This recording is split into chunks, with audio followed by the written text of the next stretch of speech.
Morning, everybody, and welcome to Chess and Chats. Today we're at Jaunt Coffee Roasters in Miramar, and I'm visiting Michael today. Hello. Hi, everybody. Hello, Michael. And Michael is a financial advisor with Northwestern Mutual. Northwestern Mutual. Yeah, Very it's nice. a very new update. So yeah, this is super fun. new update. So I'm excited to kind of hear the flow of the process, yeah. huh?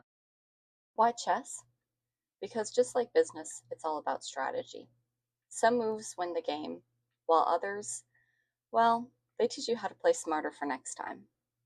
In each episode, I sit down with someone new, entrepreneurs, creatives, or just curious minds, and we talk real challenges, bold moves, and lessons learned along the way. So grab a coffee, pull up a chair, and let's see where the board and the conversation takes us. Chess and Chats, where every move matters, on the board and in business. So for those of you who don't know me before this video, I was previously in construction. So I worked for a local restoration company out here in North County, and recently made the jump into financial consulting, which is it's kind of similar to like a sales relation. It's very relationship driven. So that was kind of what I was taught from the restoration side, which I was really grateful for. It was very new age sales where it's like focus on the relationships you have, build a referral network, and then from there you're constantly getting fed on top of your cold calling and your prospecting. And that is something that I really appreciated, and it got me connected with a lot of different kinds of people throughout the communities that I served, and that's actually what got the ball rolling on finance. It's because my fiduciary that I actually use from my BNI chapter at the very beginning of like me being in BNI and getting involved in the leadership there, as he kind of mentored me as my prior VP of the chapter, he was like, "Hey, if you're ever interested in something else, be a good fit for finance," and that kind of stuck with me because I never really saw myself in finance. Like I don't know, it was more like I never really saw myself in sales growing up, and then I got a new definition of sales where it's not just like Wolf of Wall Street esque, like sell, do whatever it takes to close the deal. Just feed yourself basically. Like this new age sale that I was introduced to was like, okay, basically you build your profitability and your pipeline off of the quality of relationships that you have and people who are actively wanting to give you work because they appreciate what you do, and then you do something, you help them out in some way through your involvement, through etc. I was like, oh, that's great. Like just having a network of people that you work with that support you and you support them, right? Especially in like a sales or even an entrepreneurial, I'm sure you would know, like it can be very isolating. Just depending on however many. I mean, you guys have so many more roles, and I guess I'm coming into that realm as well as a kind of entrepreneur, where I'll be my own business essentially. I'll be working underneath like an office, and I'll have support, but it's me that that is building the relationships and that people are going to be relying on for their financial structure. But to answer your question, that got the ball rolling. I decided that restoration was just not necessarily a field that I saw like a long-term future in. Really great. Love my team still. Love them to death. Hit up all dry services of North County if you guys have any flood, fire, mold needs. But I was looking to something that I could kind of build for myself in the 5 to 10 year range. And I thankfully had a lot of really good connections in the financial field that I could just grill and make sure that I knew who to go to, who to talk to, and then I could see myself in that role. So one big one that was super easy to have like general information on was DISC. Have you heard of the DISC assessment? Yeah, so that one was cool because it is more, it's not like your personality, it's more like in a work setting or in a goal oriented setting what your communication style is with others. And I like that one because it tells you how to interact with others, which is so important in your industry. From like the sales side of it, the really valuable part was, okay, if you can get a general assessment of where this other person is, you can adjust your style, because like you already know what you naturally gravitate towards, but it's if it's not the same language as the person you're sitting across from, it doesn't matter. Absolutely. Right. It's preaching to the choir. So in terms of like a chessboard, what piece do you think fits your like leadership and your like style of business the best? Okay. As we dive into our game. I like that. I always like the night.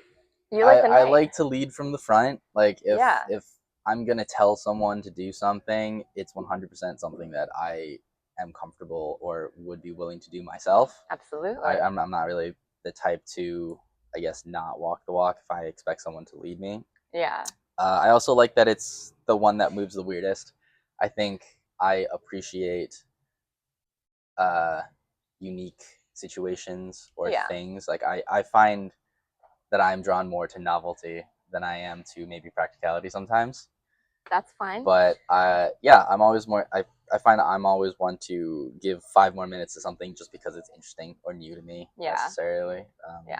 Which I feel like being the knight in like the financial industry is super important because you can't most forward direct paths, Mm, and most all other pieces only move in yeah. direct paths. So I feel like that's an important Hmm. position to have in that industry. Yeah. It's what I'm finding is it's really about meeting people where they are, and then the strategy of like, okay, like checking where your L's are and what options you have. It's like, well, let's see where Yeah, you really want to go. There's no right direct answer all the time because yeah, everyone's, their own special little case.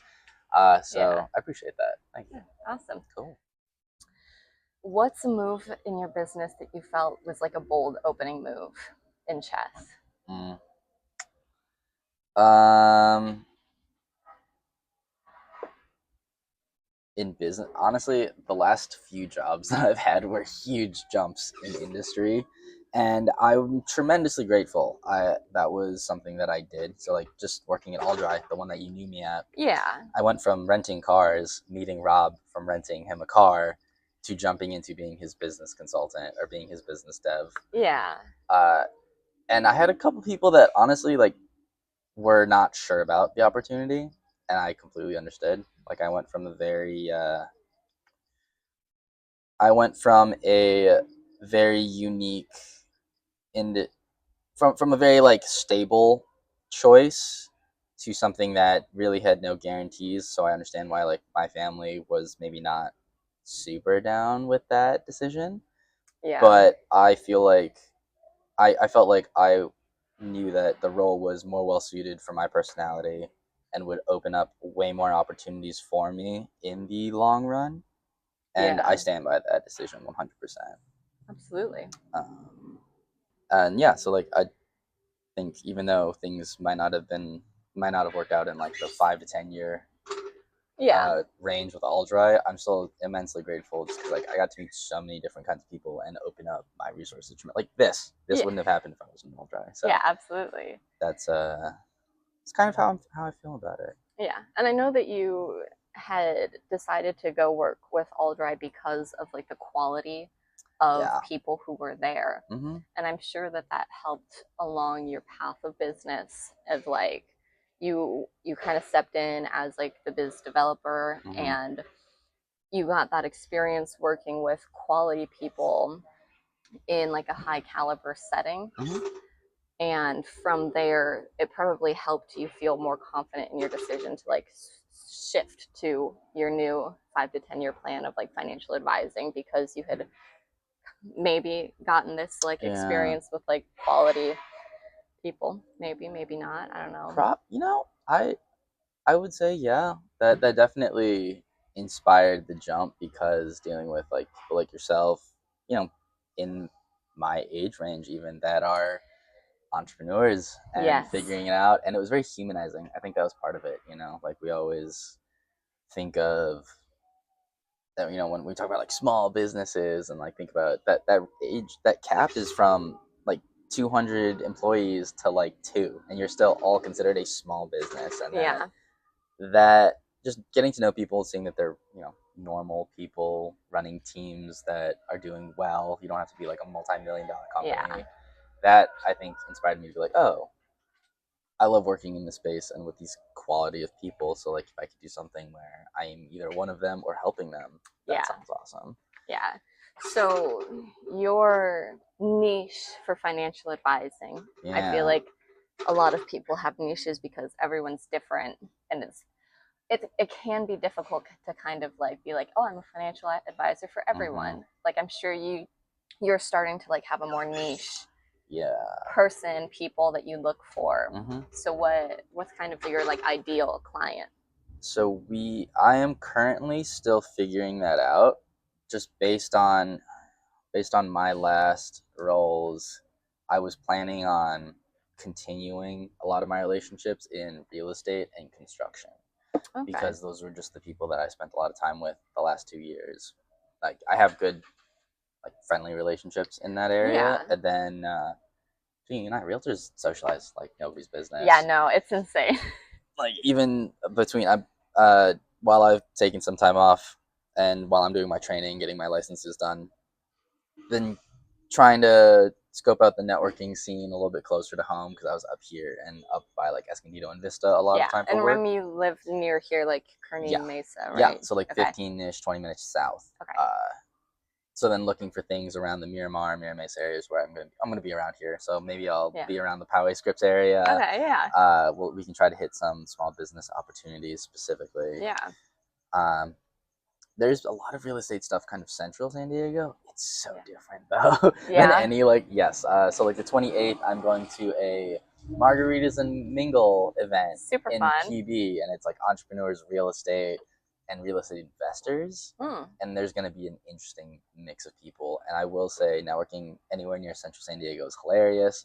The venues are always really nice. It's either a bar or like Yeah. there's a lot downtown that do like rooftop places, and it's a little bit more social. I want to say like Okay. people Yeah. go in, they don't necessarily talk right away about their businesses, and I Yeah. will see a lot of people that are dressed a little bit more casually, which is hilarious. Like, and I always tell a real estate investor because like they'll have a chain and Yeah.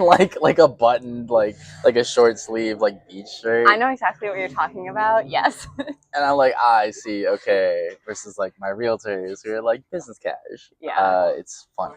Yeah. So you just took my I just night. took That's your right. yeah. Oh, correct. Okay. That's what I wanted to do. Okay. Uh, let's see that. I like it. I like it. I was sorry. I think relating it back to chess, one of my, I guess, business strategies that I've been doing pretty consistently is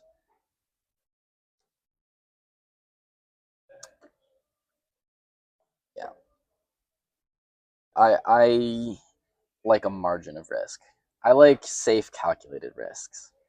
So like there's some things that I've done that I guess people would be like, how could that's a really big risk? I'm like, well, I sat and thought about it for a really long time Yeah. before we got to this point. Oh, playing and talking is hard. I'm Isn't seeing it something that just you're doing isn't it here. just so tricky? Yeah, it's always hard to play and talk because you like feel like you're on the tip of something really good and then Right. you like stop to talk and then you look back and you're like, wait a second. Uh so with chess, because I have to keep you distracted so I can Yeah. win, Um, you're taught to always think a couple moves ahead. Hmm. How do you do this in like financial advising and in your new realm of business? Right. Uh, I say to keep you from thinking a couple moves ahead. this one's a little. I guess it is kind of like how I play chess. This one's it's a little bit easier, I think, from the financial planning side because it is more based on your client. So like right now, I'm kind of playing based on how I think you're playing, and I'm trying to cut you off at as many points as possible. Okay. And as a financial advisor, I don't have to see what you're thinking on the board. I can just ask you. I can be like, Ellie, what the Yeah. hell is going on here? Uh, so that way I can, review with my team. I can check in with my investment advisor and say like, hey, how are things doing? Uh, I'm, learning about all the different kind of products based on situation. So that's why I like it. I guess it's more like from my end of things. Oops, sorry, I should stop touching my mic. From my end of things, it's like, what piece am I going to tell my client to move based on what they want to do. Are they playing the long game and they're like, okay, very conservative. Let's keep Yeah. that pawn, move him one square, just kind of let them know you're coming. Yeah. Versus, okay, clear up this side of the board, get your bishop in Yeah. front of that Control the king as middle. Here you possible, go. right? Like Yeah. we're killing this in 3 moves. So that's really what I'm excited about. What I enjoy about it is it's not like, oh, what investment is doing the best right now, or like what stock is going to be killing it in 20 years. That's an investment advisor. That is, more on the straight, qualified investor type of thing. If you're throwing down millions of dollars, I'm thinking of like, what is this entrepreneur going to do in 5 to 10 years? Are they still going to be working? Are they going to be trying to pass it along to their kid? Are they going to be passing along to their partner? Get bought out? Do they know a good business broker? And that's what I enjoy, like that versatility. Yeah. And then let me make sure that your queen stays away from everything. We're gonna do that for now. I like that. Oh, I actually might have a question for you, since we're going to be in similar industries. Yeah. In terms of the consulting side of things, since we're probably going to be working with similar sized businesses, is my goal. Absolutely. Are there any trends that you're seeing people start to worry about in terms of either like I'm sure technical security is a big one, or like information security is a big one, but even in terms of like their administrative styles or recent trends in terms of like taxation, even I'm just kind of seeing if there's anything that you're seeing a lot of people mention. Yeah. It's not so much taxation and things like that I'm seeing.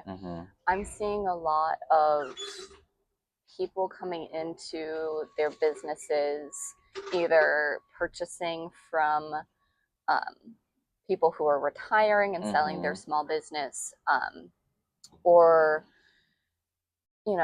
creating a business. They're the solopreneur, and it's just them trying to do everything. And what I'm seeing the most right now is like not using automation and different like systems to help them grow and succeed, which might not necessarily pertain a ton maybe to what you're asking in terms of like taxation, but like a lot of times I'm coming in with workflows that are redundant or just like so out of date that I'm like, why are you doing your inventory in a binder in your desk?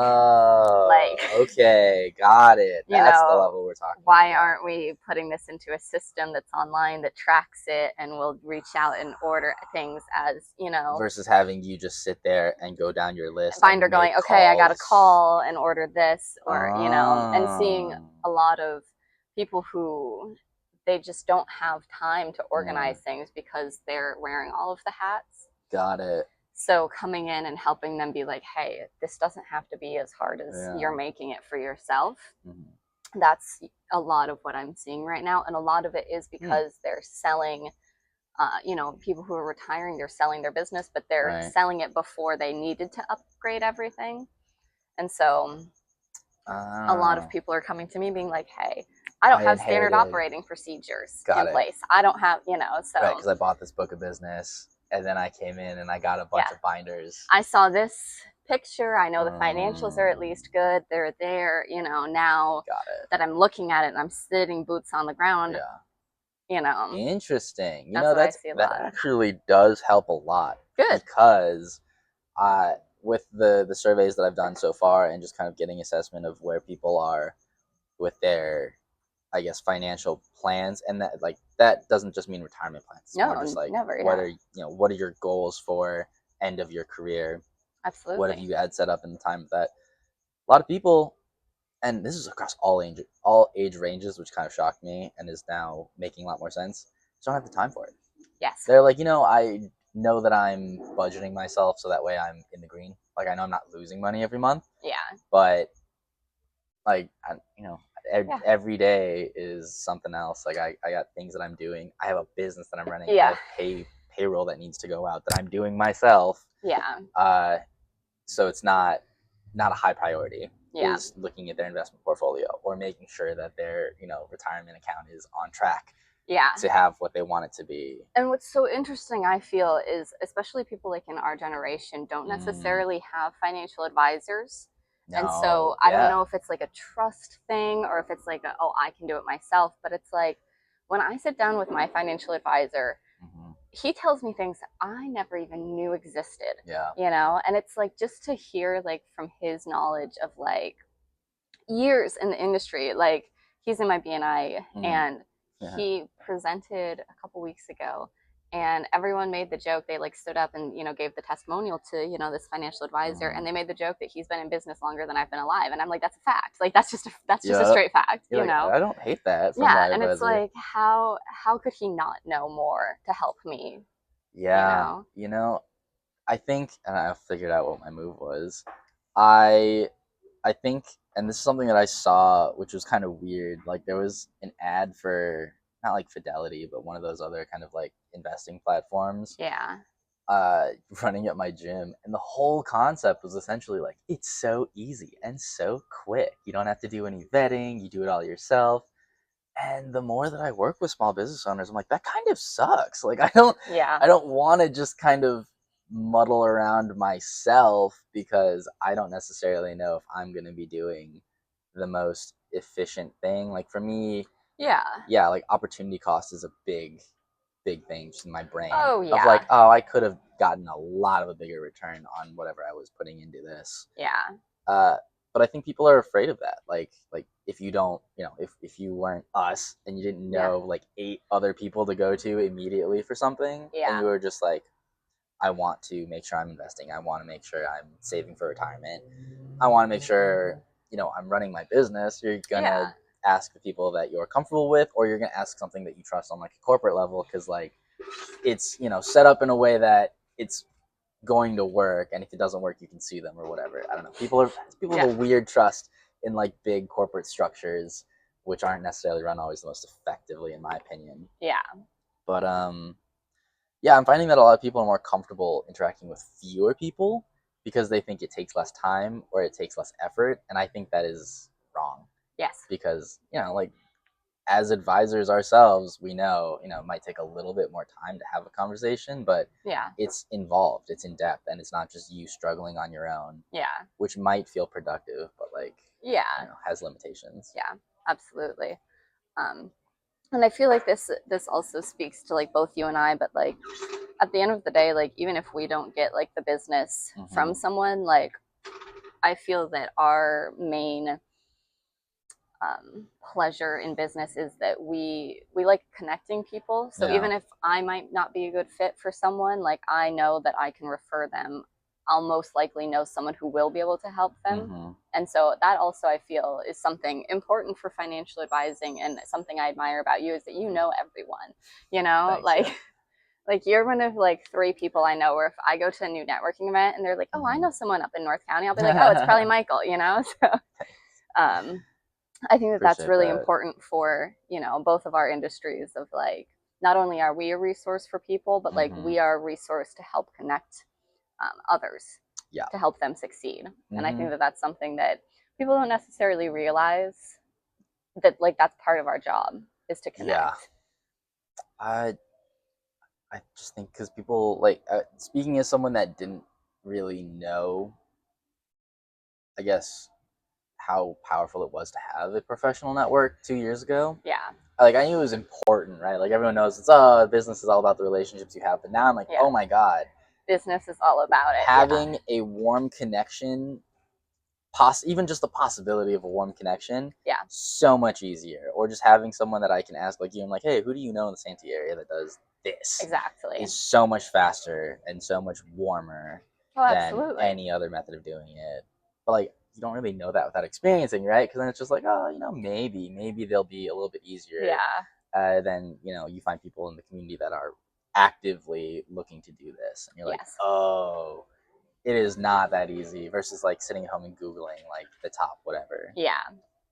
I feel like this is a good question as you enter the financial industry. Mm. But What's one thing in your industry that feels chaotic, and how do you find your center when dealing with that? Hmm, that's a good one. Feels chaotic. One thing that I'm expecting is always going to be kind of chaotic in terms of it's. I feel like for growing any business, it's going to be a big part of what you're doing is the prospecting part of things. Yeah. It's just finding new people to talk to and interact with and see where they fit within your network. And I'm planning on having that be very structured, just because That of the checks out. chaotic nature of it and the kind of sporadic way my brain works from time to time, just to like get the dopamine I need. Yeah. I think I'm gonna need to. I know I'm going to just plan out 2 hours of my morning. Just sit down, get your coffee, get your list set up, Yeah. get your CRM set up, and just burn through them. It's not Nice. not anyone's favorite part of the day is No, the it's cold never calling. anyone's. Yeah. No, but that's I think why it needs to get done, and it needs to be done efficiently because it can just drag. Like my last role, I had to do a lot of in person prospecting and cold calling, Yeah. and that was hard. And it was all about just how do I get it efficient as possible, Yeah. which wasn't necessarily my favorite. Uh, but I think it's important just to as the main way that you're growing anything, your contact list, your customer base, Yeah. just gotta rip, like a band-aid. Gotta Yeah. get it done. Yeah. Um, Is this me or you? it's you. Okay, I sorry. moved my night here. Yes. Um, which Northwestern Mutual office are you at? I'm UTC downtown. I'm gonna be at the Scripps Ranch Oh, one. So nice. Okay. we're gonna be around here, Nice. Miramar. I think it's like right off the 15. Okay. Yeah. Excited. I think we're a newer team for sure, Yeah. but everyone is really. One thing that drew me to the Northwestern Mutual teams, everyone is very supportive, and the way that they do it is each of those offices is essentially its own Like home kind of business. thing. Yeah, Yeah. so like their own team. They're really bought in on the success of their incoming FAs. Yeah. So there's a lot of community coaching. Literally today, I'm gonna go hang out with my training director, have some Nice. lunch, talk about some of our, how things are going. Nice. Um, so I really appreciate that. It is definitely feeling like a lead from a very supportive place, Yeah. kind of a team. Check. Check. Okay. Um,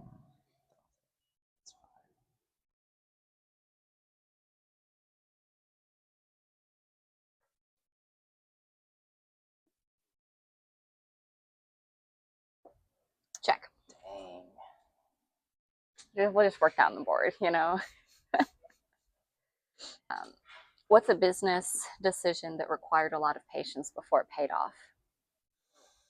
You know, we were talking about this a little bit earlier, but I would say, let's say networking more in general, because we kind of talked about like our frustrations with the Chamber of Commerce. Yeah. And like, I visited a lot of them. Yeah, you were in a lot. It's so different because it is more of like a community organization. I think that's what it is. Like, because the purpose is kind of like a gathering point for people who are very influential in the community, but in different ways. Yeah. It does become kind of like a political, social, economic kind of Yeah. space versus like, hey, let's just do business versus like a Latif, BNI, whatever. Let's just come here and pass referrals to each other and learn how to pass referrals to each Yeah. other. The chambers become a lot more. So like, I made a lot of really good connections. I met a lot of really good people that have been really good jumping off points for other things. Yeah. But in terms of getting a specific task done outside of building a community, Yeah. so that's why I say it was a long-term investment. It was helpful. So like networking and just having all of these people that I can rely on and that I have built relationships with, Yeah. tremendously helpful in whatever it is I'm doing. It took time. It took 2 years to go to all those spaces, find out who I actually wanted to talk to in those spaces, Yeah. and then go and set up an individual meeting with them and an Yes. individual relationship with them. And that's where it has become fruitful. Is like now that I have that actual Yeah. individual workable relationship. Yeah, and I'm going to go this way. that's a great choice. Forgot I had that guy over there, honestly. As I'm running away from you. Oh, but you can't do that because you're Oh, checked. Good try. oh, thank you. You're right. Shit. Forgot Um, that was my issue there. I would agree that networking has been probably the most important I and think this is the only successful thing I can thing. do, yeah. I know, which sucks because Because that's that's check. check, and that is mate, right? No, Almost. no. Give it one move and then it will be. And then it'll be the end. Uh, I Yeah. don't think I actually have any other moves, do I? Because if I go, I think that's mate. Because if I go here, that's your queen. If I go Well, here, that's your you knight. can move. If I go here, that's your rook. Unfortunately, you Wait, can what? move your queen forward, Oh, and then I just lose. Yeah, then she just gets eaten. All right, I'll take that. and then I'll say check again, and then you have Then I one take. move. Yep. Well, you can't take my pawn. You Oh have no, to I can move go there, here, and and then that's that's that, mate. and then I get to. Okay. Ah, good GG. job. That was solid. I was gonna try to come and like bait you out here, and then that just didn't happen at all. You just cut through. Yeah. Solid. It's important to work the whole board. That's hard. Yeah, no, I'm Yeah. realizing I how didn't out of even have to practice move I my am, favorite and pieces, so those are I'm your kind of favorites, sad. Yeah. really. Rooks are my You just favorite. like cleaning up the I corners. like when the board gets more clear. Mm-hmm. I don't want to say only no, but my most comfortable checkmate is the queen and the rook, or rook mate. Mm. So like having my rooks out usually leads me to a Mm-hmm. quicker checkmate. Got it. But I've been trying to practice mating with other things. Wow. I'm glad I could So help with that. yes, thank you. That was solid. So my final question, well, I have two more. Go. Um what's one thing that you wish more people knew about your industry? It's nothing fancy. I Nothing think that's, fancy. yeah. I mean, I like that. everyone dresses really fancy, and everyone wears like a suit. I'm literally gonna have to go put on like a slight like I came like Yeah.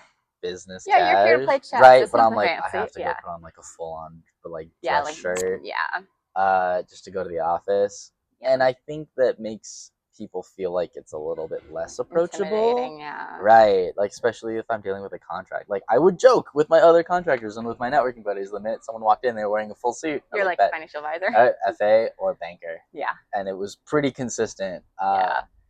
And as I'm talking to people, like it, everyone needs it. You know, you don't need to be like a multi-million business owner Yeah. to set up like a life insurance plan and set up maybe something for retirement. But it's nothing fancy. It's like I was talking to someone our age. I was like, can you know? I know we're not making very much, but can you afford $50 a month? Yeah. If, you know, $100 a month, maybe it's Yeah. probably a little bit more ideal. But like $100 a month, Yeah. that's like, you know, a concert or going out. Yeah. Through, you know, 2 or 3, depending how many I people was you're gonna say going out, depends on depending where how you're many going out drinks to you take. dinner, how many drinks, is it Right, happy hour or not? Yeah. couple dinners. Yeah. But it's not anything drastic. It's not like go, you know, get into the newest kind of crypto. Don't do anything Yeah. crazy fancy. Don't It's invest in little things GameStop. now to set you up for later. Yeah, and Yeah. it's marginal, and that's Yeah. why I think a lot of people don't necessarily think about it at that moment in time because it's so small that you're like, I'll get to it eventually. Yeah. It's not like a big, I need to do this or I won't survive kind of thing. Yeah. But that doesn't necessarily mean that you can't benefit exponentially from starting 2 or 3 days earlier. Yeah. I think that's why it's weird. It's like everyone's like, oh, it's got to be this big thing, you know, Yeah. got to be making tons of money to do it. And you're like, nope, Yeah. No. not at all. Yeah. If you could have coffee or play chess with a business leader, dead or alive, who would you pick? Oh, that's hard. I know it's a hard question. I thought about it this morning. I was like, I don't even think I know the answer to mine. You know, only because I haven't actually finished his book, and I've been meaning to say Andrew Carnegie. I knew you were gonna say that. Because as I read the book, it is interesting. Yeah. Like it's very clear that he's like old school capitalist businessman, get it done by whatever means necessary. Yeah. That's not really what I agree with. But the relationship side of things and like understanding social capital and understanding, I guess, where it's not necessarily just a monetary value when it comes to like relationships. Like there's I think analyzing the different factors and analyzing your social influence was something that was pretty advanced and pretty emotionally intelligent for his time. Yeah. And I would be interested in just kind of like picking his brain and not like idolizing him, but more just being like, I want how to did you come understand, and to how this? did you, yeah. Right, like Yeah. know the devil in your background, in your backyard, more than you. Yeah. I don't know. There's a phrase something along those lines, but I'd rather it's more the devil you know. That's what it is. Yeah. Yeah. Awesome. That's a good one though. Isn't it? That's a fun one. Yeah, I would agree. It's hard though. I don't know. I'm like, I don't know many business leaders. Yeah, and I feel like business leaders are like there's like so many different ones, you know, and like Yeah. your definition of a business leader could be completely different than mine. Like when you think business leader, you think like, you know, in my head you think of like old school like Henry Ford and, you know, people like that. But like also there's like other business leaders. Like one of my favorite ones when I first started down like my business journey in like college was Emma Isaacs. Emma Isaacs. She has a book called Winging It, and it's literally just about how like say yes and figure it out later. And she like now owns a she's like the president of like International Women's Networking Group. And when she was approached about buying it, she was like I'll say yes and figure it out later. You know, why not? So it's like That's funny. She's one of my favorites right now. I don't know if I would have lunch with her, you know, chess or whatever, but she is someone that I'm like, I like that attitude. And I actually lent her book to one of my buddies in networking who was thinking about buying a second location of franchise. She ended up buying it after reading the book because she was like, I'll just say yes and figure it out later, you know? Right? Like opportunity. So, yeah. But that's a good one. Yeah. So cool. Anyways, cool. Well, thank you for joining me today. Yeah, happy to. This was great. Cool.